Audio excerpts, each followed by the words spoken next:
ሰላም ጤና ይስጥልኝ እንዴት ውላችኋል እንዴት ሰንብታችኋል የተከበራችሁ ክብራትና ክብራን በብስራት ቴሌቪዥን የምትከታተሉን ባዮ ዓለም ዝግጅታችን እንሆ ሰዓቱን ጠብቆ ጀምሯል ፕሮግራሙ በማዘጋጀትና በማቅረብ ደግሞ እኔ ይልማ ዘሪሁን ዛሬም አለው እንዲሁም ደግሞ እኔ ብሩክ ጫላ እንግዲህ አብረን አንድ ታሪክን ይዘንላችሁ የምንመጣ ይሆናል በብስራት ቴሌቪዥን የሚተላለፈው ባዮ ዓለም ፕሮግራማችን በዓለማችን ላይ አስገራሚ ታሪክ አነጋጋሪ ታሪኮችን የሰሩ እንደዚሁም ማን ዓለምን እየተቆጣጠረ ይገኛል ማን ዓለም ላይ ተጽዕኖ እየፈጠረ ይገኛል የሚሉ ነገሮችን ያነሳን ስለ ሰዎች ታሪክ ወደናንተ ያደረስን እንገኛለን እንደተለመደው ዛሬም አዲስ ታሪክ አዲስ ነገር ይዘንላችሁ መተናል ዛሬ ደግሞ የምንጓዘው ወደ አውሮፓ ይሆናል የአውሮፓን አንድ ሀያል የሚባል መሪን የምናነሳላችሁ ይሆናል ይህ ሰው ማን ነው በዚህ ፕሮግራም በደንብ ተንተን አድርገን የምንነግራችሁ ይሆናል እስከመጨረሻው አብራችሁን መቆየታችሁን በድጋሚ እናስታውሳችሁ በብስራት ቴሌቪዥን ባዮ ዓለም ጀምሯል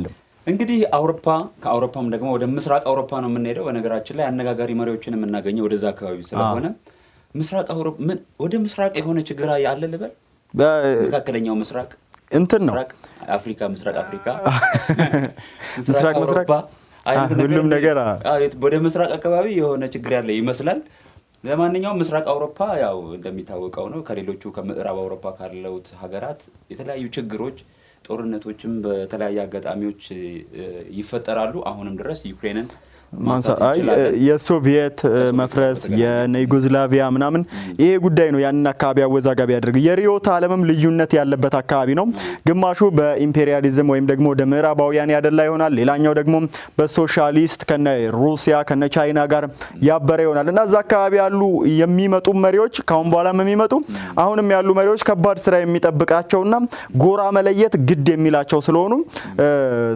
ስለዛ አካባቢ ታሪክ ብዙ ማንሳት ይቻላል ከዚህ ቀደም አንስተናል በትክክል ከዚህ ፊት አንስተናል ለማንኛውም ዛሬ የምናነሳላችሁ ፕሬዝዳንት አሁን ድረስ በስልጣን መንበሩ ላይ ያለውን የቤላሩስን ፕሬዝዳንት ከሀገሩ ቤላሩስ ጋር እኩል የተመሰረተ ማለት ይቻላል ሀገሩ ቤላሩስ ስትመሰረት ፕሬዝዳንት ሆነ ዛሬም ድረስ አለ ላለፉት 30 አመታት በነገራችን ላይ እንደዚህ አይነት ረጅም ዘመን እንደውም ረጅም ከመሆኑ የተነሳ በጣም ይለጠጥ ነው በጣም ረጅም ዘመን ነው በዚህ አይነት መጠን ደረጃ አፍሪካ ውስጥ ነው ብዙ የተለመደው አውሮፓ ውስጥ የለም ማለት ይቻላል ብቸኛው የአውሮፓዊ መሪ ነው እስካሁን ድረስ ላለፉት 30 ምናምን አመታት በስልጣን ላይ ያለው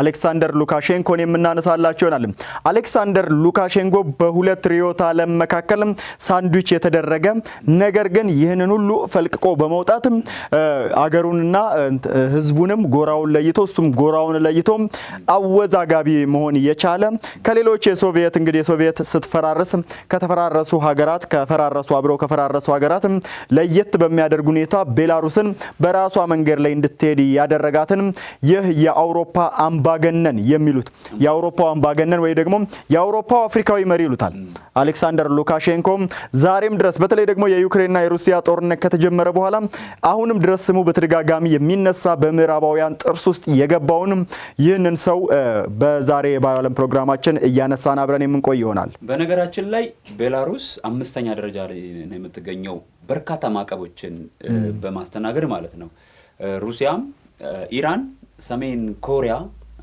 ብቻ ናቸው የሚቀድሟት ከዛ በኋላ ከ1300 በላይ ማዕቀቦች ተጥሎባታል ለዚህ ምክንያቱ ደግሞ ቤላሩስን ከተመሰረተች በኋላ ሞር ወደ ሩሲያ ያደላች ሀገር እንድትሆን አድርጓል ለዚህ ምክንያቱ የሚባለው ደግሞ ይሄው መሪ ሉካሼንኮ ነው በነገራችን ላይ አምባገነን እንደሚባለው ሁሉ በሀገሩ ደግሞ በተወሰነ መንገድም ተወዳጅ ነው እንግዲህ የሶቪየትን መፈራረስን ተከትሎ ቤላሩስ ቶሎ ብላ የተረጋጋች ሀገር እንድትሆን ያደረጉት እኚህ ቆፍጣና ሰው ናቸው ይህ ሰው ከሌላ ሀያል ሀገር ላይ ተደግፎ ማስፈራራት የሚችል አስገራሚ ስብዕናም ያለው መሪ ነው በነገራችን ላይ የሩሲያው ፕሬዝዳንት ቭላድሚር ፑቲን ላይ ደገፍ ብሎ እሱ ሀገሪቷ ላይም ደገፍ ብሎ ምዕራባውያንን እንደፈለገ ማስፈራራት የሚችል ማዕቀብ ቢጣልብኝ አልፈራም የሚል ከዚህ ባለፈም እኔን ማስወገድ ማንም እንደማይችል የሚናገር የፑቲን ቀኝ እጅ የፑቲን ወዳጅ የሆነው አሌክሳንደር ሉካሼንኮ ነውና ስለዚህ ሰው ብዙ ማንሳት እንችላለን እስቲ ስላመጣጡ እንላለን በተወሰነ እናንሳ ያው ቀደም ሲል በነበረው ህይወቱ ላይ ያው እንደውም የሶቪየት ህብረት ጦር ውስጥ አባል የነበረ ሰው ነው በአንድ ወይም ኦብላስት በምትባል አካባቢ ካለ ግዛት ውስጥ የተወለደ ሰው ነው። ከግብርና ወይም ደግሞ በግብርና የሚተዳደሩ ወላጆች የነበሩት ነው። ዶሮ እያረባ ከብቶችን እንዲህ ከእርሻ ጋር የተገናኘ ስራዎችን እየሰራ ያደገ ሰው ነው። በነገራችን ላይ ይህ ተጽዕኖም ሊሆን ይችላል ቤላሩስን በነገራችን ላይ በጣም በአጭር ጊዜ ውስጥ ነው በእህል ራሷን ችላ ወደ ውጭ እንድትልክ ማድረግ የቻለው ማለት ነው። ከዛ በኋላም ባለው ዘመኑ ትምህርቱ ራሱ ግብርና ነው። ግብርና ተምሯል። በዚህም የተነሳ ከግብርና ጋር የተያያዙ በርካታ መስሪያ ቤቶችም መስራት የቻለ ሰው ነው። አዎ ይህን አስገራሚ ስብዕና ያለው እንደዚሁም ቤላሩሳውያን አባት የሚሉትን መሪ እያነሳ እንገኛለን። ቤላሩስ ከተመሰረተ ጀምሮ እስካሁን ድረስ አለ። የቤላሩስ የመጀመሪያውም የመጨረሻውም ፕሬዚዳንት ነው እስከ ዛሬ ማለት ነው። ዛሬ ላይ ሆነን ስናወራ የጀመራት እሱ ነው። ሀገሪቷ ስትመሰረት አሁንም ድረስ እዛው ይገኛል። አምባገነን ይሉታል ምዕራባውያን፣ ሀገራቱ ደግሞ አባታችን ይሉታል። ቤላሩስን አረጋግቶ መምራት የቻለም በተለይ ደግሞ ከሶቪየት ህብረት መፈራረስ በኋላ ምስቅልቅሉ የወጣውን አካባቢ እኛ በመጠኑ እንድንረጋጋ ያደረገ ይህ የቤላሩሳውያን አባት ነው የተባለውን ሰው እያነሳን አብረናችሁ የምንቆይ ይሆናል። ስለ ቤላሩስም ትንሽ ነገር እንላችኋለን። አብራችሁን ቆዩ፣ የትም እንዳትሄዱ። ካፍታ ቆይታ በኋላ የምንመለስ ይሆናል።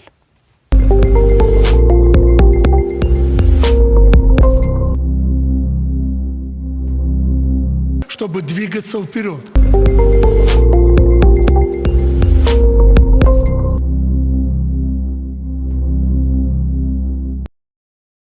ተመልሰን መተናል። ስለ አሌክሳንደር ሉካሼንኮ እያወራ እንገኛለን። መዳረሻችንንም እንደዚሁ ቤላሩስ ሚኒስክ አድርገናል። ይህንን ፕሬዝዳንት እንግዲህ እያነሳ ነው እንገኛለን። በ1954 የተወለደው አሌክሳንደር ሉካሼንኮ በ1994 ነው ስልጣኑን እየጨበጠው አገሪቷም ስትመሰረት ማለት ነው። ታዲያ ስልጣንን ከጨበጠ በኋላ ብዙ አወዛጋቢ ነገሮችን እያደረገ አሁንም ድረስ ቀጥሏል። በነገራችን ላይ ስለ ቤላሩስ ጥቂት ነገር ማለት አለብን ይመስለኛል። ትክክል። አመሰራረታው ራሱ ስለሚያስገርም ማለት ነው። ምክንያቱም ታላቋ ሶቪየት ህብረት 1990 ላይ መፈራረስ ስትጀምር ከፈራረሱ ወይም ደግሞ ከውስጧ ከወጡ የተለያዩ ሀገሮች መካከል አንዷ ቤላሩስ ነች። ቤላሩስ ውስጥ ሁለት በዋናነት ኦፊሻል ቋንቋዎች አሉ። ቤላሩሲኛና ሩሲያኛ ነው የሚነገረው። ሁለቱ ቋንቋዎች በደንብ የሚነገሩበት ሀገር ነች።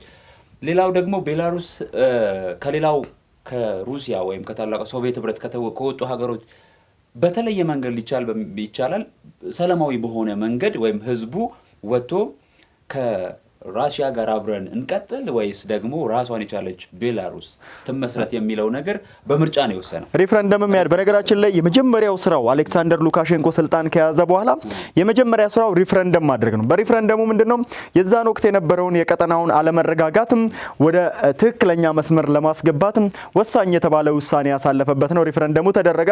ቤላሩስ ሪፐብሊክ ሆና ትመስረት ወይስ ቤላሩስ ከሶቪየት ህብረት መፈራረስ በኋላ ከሩሲያ ጋር አብራ ትቀጥል የሚል ውሳኔ ተሰጠ። እንግዲህ ቤላሩስ ሪፐብሊክ እንድትሆን በአብላጫ ድምጽ በመወሰኑ በቀጥታ አሌክሳንደር ሉካሼንኮን ፕሬዝዳንት አድርጋ በሪፐብሊክነት እንድትቀጥል ያደረገበትን ተግባር ፈጽሟል። እንግዲህ 9.3 ሚሊዮን ህዝብ ያላትን ቤላሩስን እየመሩ የሚገኙት አሌክሳንደር ሉካሼንኮ ከቭላዲሚር ፑቲን ጋር ጥብቅ የተባለ ግንኙነት ያላቸው የክሬምሊን ቤተመንግስት ቤተኛ የሚባሉ በፈለጉበት ሰዓት ሊገቡበት ሊወጡበት የሚችሉት ሞስኮ ሁለተኛ ቤታቸው ነች። በነገራችን ላይ ለሉካሼንኮ የትኛውም ሀገር ፑቲንን ማግኘት ፈተና ነው ለየትኛውም ሀገር መሪ። ነገር ግን ለኚህ ሰው በጣም ቀላል ነው። ክሬምሊን ቤተመንግስት እንደፈለጉ ገብተው ከሚኒስክ ተነስተው ሞስኮ እንደፈለጉ የሚመላለሱባትን ሀገር ነው። ረጅሙ ጠረጴዛ አይገጥማቸውም ማለት ነው። የፑቲን ረጅሙ ጠረጴዛ አለ እዛ ድረስ ታች ሆኖ ነው የሚያናግረው። አንዳንዴ ደግሞ አነጋገሩ ፕሬዝዳንት በነገራችን ላይ የሆነ ቀን ይዘነው ልንመጣ እንችላለን። የሱ እጅግ በጣም የሚገራርሙ ስብዕናዎች ስላሏቸው ፑቲን በነገራችን ላይ ፑቲን በጣም ወዳጅ ነኝ። ለማንኛውም እስከ ውሻ እስከ መልቀቅ ድረስ የደረሱ በጣም ብዙ አነጋጋሪ የሆኑ ድርጊቶችን ታያለህ። እንዳልከው እንግዲህ ሉካሼንኮ ግን ወደ ቤተ መንግስት ሲሄዱ በክብር ከሚቀበሏቸው በቅርብ ከጎናቸው አድርገው ከሚያወራቸው ፕሬዝዳንቶች መካከል ነው። እንዲሁም ደግሞ ለነገሩ ሩሲያ ኒውክሌር መሳሪያዋን ያስቀመጠችበት ሀገር ነው። ስለዚህ እንደውም አንዳንድ ዘገባዎች እንደሚሉት ቤላሩስን ከሩሲያ ወይ ከታላቋ ሶቪየት ህብረት ሪፈረንደም እንዲካሄድ አስወሰነ። አሁን ደግሞ መልሶ ሊቀላቀላት ነው የሚል ወስዶ ሩሲያ ውስጥ ሊወጥፋት ነው የሚል። ለምን ሩሲያ በነገራችን ላይ ሀገራትን አኔክስ በማድረግና ወደ ራሷ በማስገባት አትታማም። ከዚህ ቀደም እነ ክሬሚያን እነ ጆርጂያን ማንሳት እንችላለን፣ በተለይ ከዩክሬን። አሁንም ደግሞ የዶንቴስክና ሉሃንስክ ግዛትን እንግዲህ በጦርነቱ ከተረጋጋ ኦልሬዲ ወደ ራሷ የመቀላቀሏ ነገር አይቀርምና ይሄኛውን ግን ቤላሩስን በተለይ ደግሞ የቤላሩሱ መሪ አሌክሳንደር ሉካሼንኮ በቀጥታ ወደ ፑቲን ለመክተትና ወደ ሩሲያ ውስጥ ለመክተት እያንደረደራት ይገኛል። ይህ የተባለበት ምክንያት በነገራችን ላይ በእርግጥ የምዕራባውያንም ሴራ ነው። ምክንያቱም አልገዛ ብለዋቸዋል፣ የማዕቀብ ማዕት አውርደውባቸዋል፣ ወደ ምዕራባውያን ጎራ አልሆንም ብለዋል። ከዚህ ባለፈም ሩሲያ ደግሞ ጦሯን ኒውክለሯን በቀጥታ እንትን ላይ አድርጋለች። ቁልፉን ለአሌክሳንደር ሉካሼንኮ ሰጥታለች። የተወሰነ ኒውክለር ኃይሏን በተለይ አሁን የዩክሬን ጦርነት ከተጀመረ በኋላ ቤላሩስ ውስጥ ተክላለች። ይህ መረጃ እንግዲህ ባለፉት ወራት ውስጥ በሰፊው ሲሰራጭ የነበረ ነው፣ ሁላችሁም ታውቁታላችሁ። እዛ ከተከላይ በኋላ ቁልፉን ለአሌክሳንደር ሉካሼንኮ ሰጥታለች እና አጠፋችኋለሁ እያለ ነበር። ታስታውስ ከሆነ በግልጽ ነው የተናገረው። ፖላንድን በተለይ አላርፍ ካላችሁ ሌሎቹም በተወሰኑ መሳሪያ እንደሚዋጉ ሁሉ እኛስ በሩሲያ ኒውክሌር ማንዋጋበት ምክንያት ምንድነው በሚል በኒውክሌር ጭምር ነው የቅርብ ጎረቤቶች ጭምር የሚያስፈራራው። በቅርቡ እንደምታስታውሱት የዋግነር ቡድን አለመግባባቱ ከተፈጠረ በኋላ ጠረበት ጊዜ በዋናነት የሄደው በቀጥታ ወደ ቤላሩስ ነው። ቤላሩስ በሄደበት ጊዜ በተለይ ፖላንድ፣ በነገራችን ላይ ፖላንድ የአውሮፓን ቁጥር 1 የጦር ኃይል እየገነባች ትገኛለች። ለዚህ ምክንያቱ ደግሞ በዋናነት ሉካሼንኮ በጣም ስላስፈራራት ነው። ይሄ እብድ ሰውዬ ነው።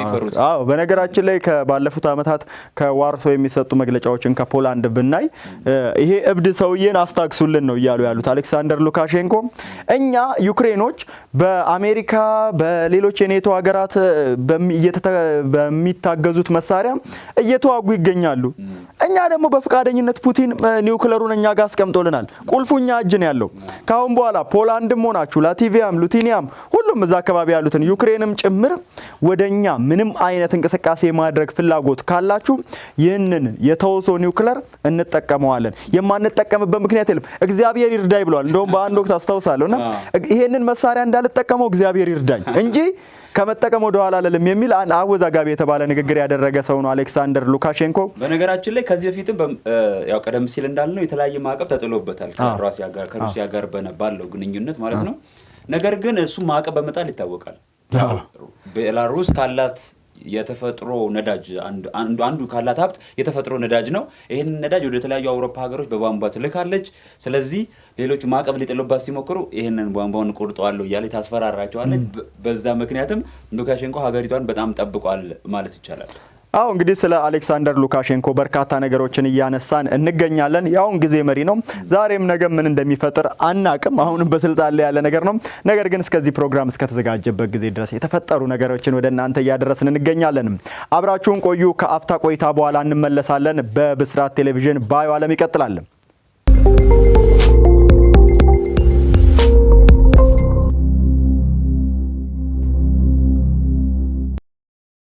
ተመልሰናል። ክብራትና ክብራት በመከታተል ላይ የምትገኙት ባዮ ዓለም ዝግጅታችን ነው በብስራት ቴሌቪዥን ብቻም። ዛሬ ደግሞ ይዘንላችሁ የመጣ ነው ፕሬዚዳንት የቤላሩሱን የአሁኑን ፕሬዚዳንት ነው። ሉካሼንኮ ይባላል።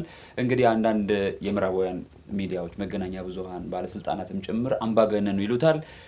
ህዝቡ በተወሰነ መልኩ በጣም የሚወደው ነው። ሀገሪቷን መካከለኛ ገቢ ያላት አይነት ሀገር ነች። የተረጋጋች የምትባል ምስራቅ በተለይ ደግሞ ያው ምስራቅ አውሮፓ ካሉ ሀገራት ጥሩ ኢኮኖሚ ያላት ከምትባል የምትጠቀስ ጥቂት ህዝብ ነው ያላት 9.5 አካባቢ። ስለዚህ የተረጋጋ አይነት ፖለቲካ ያለባት ነው። ግን የዛሬ 2 ዓመት ከባድ የሆነ ተቃውሞ ተነስቶበት ነበር በነገራችን ላይ ሉካሼንኮ። አዎ ያን ወቅት የነበረውን ተቃውሞ እንደውም በፑቲን እርዳታ እንዳከሸፈው ይነገራል። ወደ 10 ሺዎች የሚጠጉ ሰዎችን ያሰረበት ተቃውሞ ነበር የተቀሰቀሰበት። በተለይ ምርጫ በሚደረግበት ወቅት በዛን ወቅት በቃዎት እባክዎትን በቃ ስልጣኑን አስረክቦ ኦልሞስት 30 ዓመት ሞላዎት፣ ስለዚህ ስልጣኑን አስረክቦ የሚል እንደዛ አይነት አፈንጋጭ ቡድኖች ነበሩ እና ይሄንን በወቅት ምንድነው ያለው ፑቲን ፖሊስ ልላክልህ እንዴ ነው ፖሊስ ልክ ጸጥ ላስብልልህ እንዴ ነው ያለው። ነገር ግን ያው እሱም በወሰደው እርምጃ በ10 ሺዎች አስሮ ይህንን ተቃውሞ ጸጥ ረጭ ማድረግ የቻለ ይህ አምባገነን መሪ በሀገራቱ ዘንድ በተለይ ደግሞ በህዝቦቹ ዘንድ ሁለት አይነት ሐሳብ ያለው በቃ የሚሉት አለ። በቃክ። በአውሮፓ ምድር በነገራችን ላይ እንደዚህ አይነት ነገር አይታሰብም። 10 ዓመት ራሱ አይታሰብም።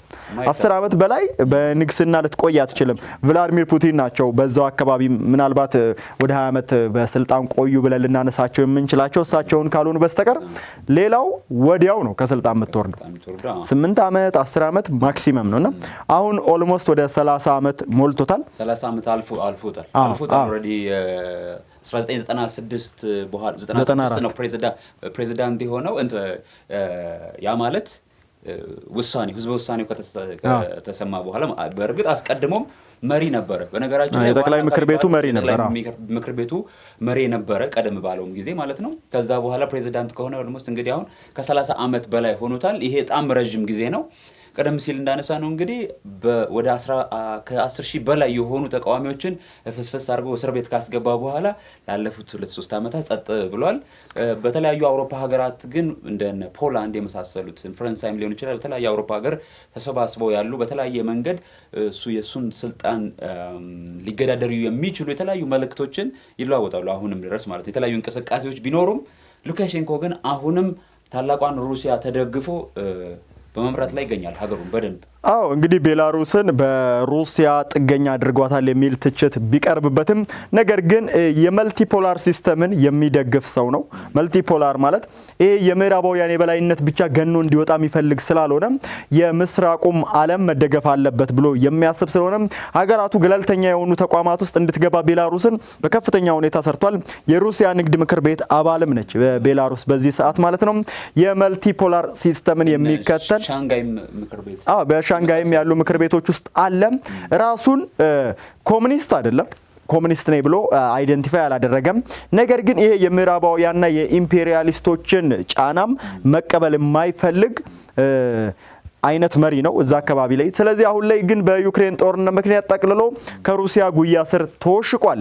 ታዲያ ላለፉት 30 ዓመታት ቤላሩስ ከተመሰረተ በኋላ ቤላሩስን ቀጥረጥ አድርጎ እየመራ የሚገኘው ሉካሼንኮ ብዙ አስገራሚ ነገሮችንም ፈጽሟል። በነገራችን ላይ ከታላቋ ሶቪየት ህብረት ከወጡ ወይም ከተገነጠሉ ሀገራት ብቸኛው ሀገር ነች ሩሲያን በመደገፍ ማለት ነው። ሌሎቹ በሙሉ ማለት ይቻላል ይሄንን ጦርነት ወይ ደግሞ ከዩክሬን ጋር ያለውን ጦርነት ሲቃወሙ፣ አንዳንዶቹም ደግሞ በግልጽ ከዩክሬን ጎን ጦራቸውን በማሳለፍ ጭምር ያው በቀጥታ ጦራቸውን እንኳን ባያሳልፉም የተለያዩ ቁሳቁሶችን በመስጠት በቀጥታ ሲሳተፉ፣ እሱ ግን በተቃራኒ ከ15ቱ በተቃራኒ ሆኖ አንደኛ የማኮኮያ አካባቢዎችን መሬቶችን በነገራችን ላይ ቤላሩስ ላንድ ሎክድ የምትባል ነች፣ ባህር አልባ ነች፣ እንደኛው ነች። በዚህም ከሩሲያ ጋር ከነ ፖላንድ ከሊቱዌኒያ ላትቪያ እና ከዩክሬን ጋር ነው የምትዋሰነው። ከዩክሬን ቅርብ ጎረቤት ስለሆነች ደግሞ የመሬቱን መንገድ በቀጥታ ሰጥቶ የሩሲያ እንግዲህ አንድ ሀገር እስክትመስል ድረስ ቤላሩስን አርጎ የመጀመሪያው በነገራችን ላይ የዩክሬን ጦርነት ሚያዝያ ላይ በሚጀመርበት ወቅት በቀጥታ የሩሲያ ጦር ወደ ኬቭ የተቃረበበት አቅጣጫ በቤላሩስ በኩል በገባበት ወቅት ነውና በከፍተኛ ሁኔታ ምድርህን ለጦርነት መፍቀድ ማለት ምን ያህል ራስ ሩሲያ ሆናል ማለት ነው። የሩሲያ አንድ አካል እስከ መሆን የደረሰ ነው። ይህ ሰው ጠቅልሎ ለሩሲያ ሊያስረክባት ነው በሚል በዌስተርን ሚዲያዎች ወይም በነ አሜሪካ በከፍተኛ ሁኔታ የሚተች ቢሆንም ሀገሪቷን ግን ኢኮኖሚዋን መካከለኛ ገቢ ካላቸው ሀገራት ተርታ በማሰለፍም በተለይ በግብርናው ዘርፍ በኢንዱስትሪው ዘርፍም በአይቲው ዘርፍ በተለይ ደግሞ ቤላሩስ አሁንም ድረስ በአይቲው ዘርፍ በከፍተኛ ሁኔታ ስሟ እንዲነሳ ያደረገ የመዳበሪያ ምርቶች በሀገራችን ጭምር የምታስገባበት አጋጣሚን እንዲፈጠር ያደረገ ኢንዱስትሪያላይዜሽንን በሰፊው ያስፋፋ መሪ ነው በአሌክሳንደር ሉካሼንኮ። የተለያዩ ማዕቀቦችን ተቋቁሞ ከምዕራባውያን የሚመጡ ጫናዎቹንም እንደዚሁም እየገፋ እሱም እያስፈራራ በሩሲያ ጎን ላይ ተደግፎ ያለ መሪ ነው። ቀጣዩ ምን ይሆን? ወደ ሩሲያ ይቀላቀላታል ወይስ ስልጣኑን አስረክቦ ለሌላ መሪ እሱ አረፍ ይላል?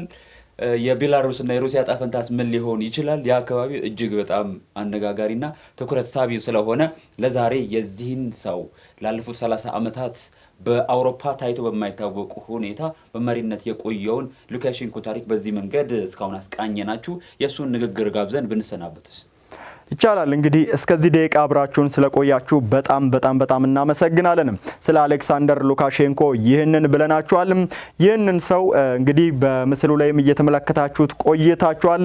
ከቭላዲሚር ፑቲን ጋር ያላቸው ግንኙነትም እጅግ የጠበቀ ነው። እንግዲህ ከዚህ በኋላ አንድ ቪዲዮ የምናሳያችሁ ይሆናል። ስለሱ ታሪክም የተለያዩ መጽሐፍት አሁንም ተጽፈዋል። እሱንም ማንበብ ትችላላችሁ።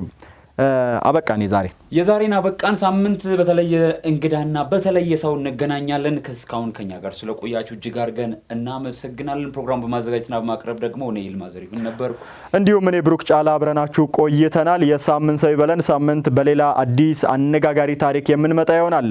መልካም ሳምንት።